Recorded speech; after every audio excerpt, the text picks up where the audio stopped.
এই হজে যাওয়ার জন্য পাথেয় সংগ্রহ করতে হয়। পাথেয় কি? আপনার বাহনের ব্যবস্থাপনা।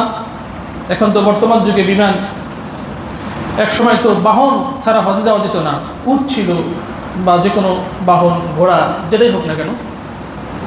এরপরে হজে যাওয়া আসা এবং সেখানে অবস্থান করার জন্য খাবার দাবার রাখতে হয়, এটাকে বলা হয় পাথেয়।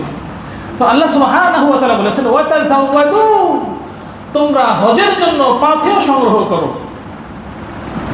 আর পাথেয়র মধ্যে ফাইন্না খায়রাজ যাদিত তাকওয়া, আর যতগুলো পাথেয় তোমরা সংগ্রহ করবা তার মধ্যে সর্বশ্রেষ্ঠ পাথেয় হলো তাকওয়া। কি? তাকওয়া। তো এটা আবার কেমন পাথেয়? এটা তো দেখাও যায় না, ধরাও যায় না, ছোঁয়াও যায় না, কিন্তু আল্লাহ পাক কি বলেছেন?